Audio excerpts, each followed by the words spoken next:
Get real, get hired at Oklahoma State University Institute of Technology. Now, let's join the Culinary Arts Division for Capstone Cooking, a fine dining experience featuring outstanding culinary students. Their capstone project is to share with you the joy of preparing and presenting a delicious culinary creation. Today's presenters are Jamie Sharp, Onita Murray, and Joseph Murray.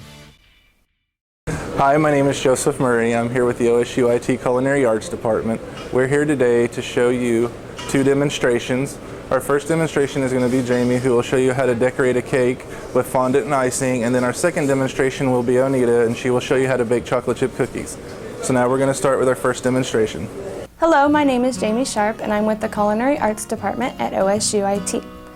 I will be showing you how to decorate a cake with fondant, buttercream, and simple techniques.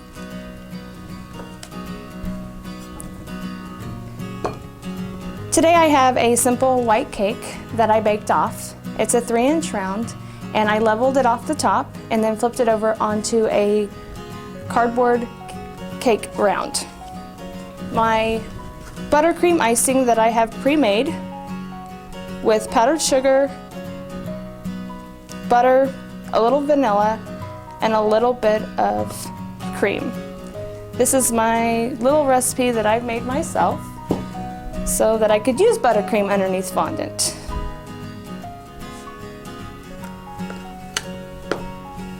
Okay, I'm going to take my top piece, slide it back on,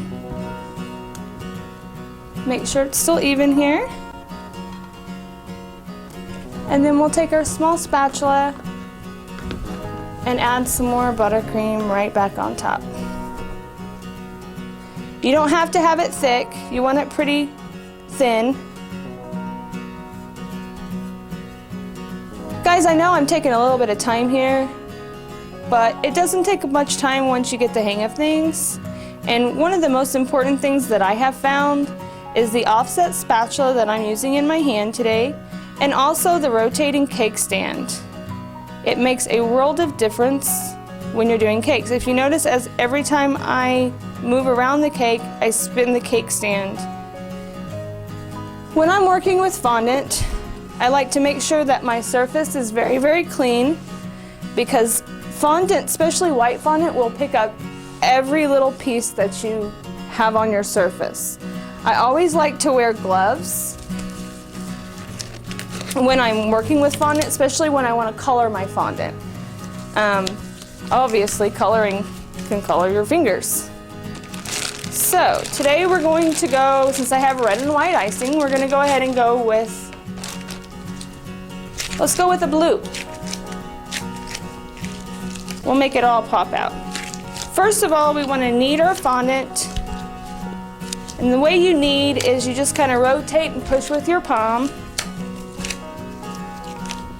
Okay, I think we're ready now.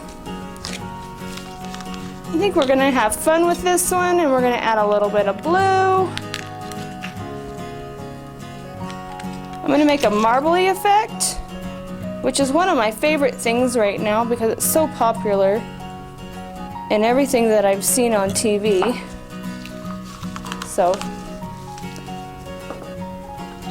might as well stay up with the times. And we're going to throw a little bit of red in there. And if you notice, I just kind of swatted it on the fondant itself. I'm going to fold one in, pull it, put another piece in, and just pull the fondant. And that way it kind of stretches the colors into it. And then you just start to knead it again. And I think we're ready now. So now we're just going to take the gloves off.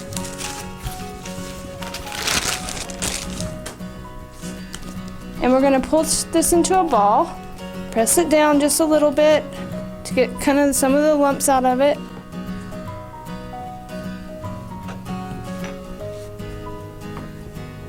And you want to start rolling it around. Once I get to this point, I like to kind of move it around a little bit, and then you just kind of push it.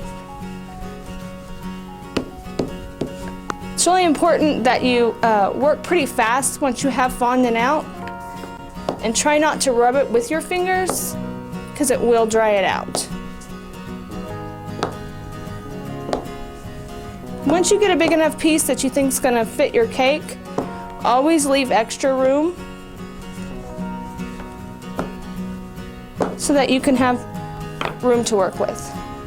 Once you pick it up, try not to poke your fingers in it.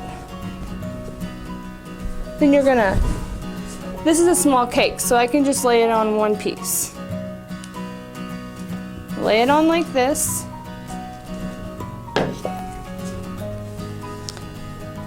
You're gonna start from the top, work your way around the top of the cake with your hand so that there's no air bubbles in the cake.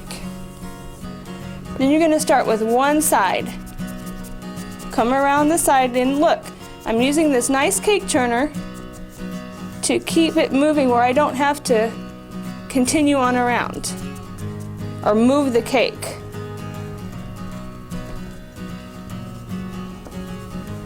So we get here, I'm going to cut as I go right around that cake board so I don't get any air pockets. If you get an air pocket, just poke a hole in it with a toothpick or the end of your knife. And there is my fondant cake. So if you see, you've got a really nice marbled effect with the fondant, and it didn't take me that long at all. So we have some red piping icing, which is just another buttercream, similar to this, just colored red. And it just has a round tip on it. And right now I'm just doing a dot and then a squish, and a dot and a pull.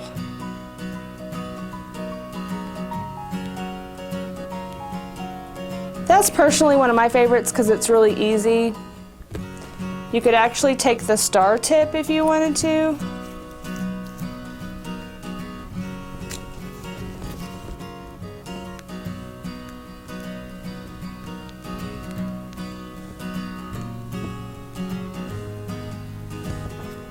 I think here we have a little bit wider tips, so you could actually do some zigzagging on the cake if you wanted to. And just kind of something fun. You could actually go in here and do little polka dots. When you do the polka dots like this, it's easier if you just have a little bit of water on your finger and you scrape that little point off. These are some of the fine details that I learned in my sugar arts class here at OSUIT. That's it for today, guys, and I just showed you how to take just a regular cake and make it something special for you and your friends with fondant, coloring, buttercream, and a little bit of love. Thank you.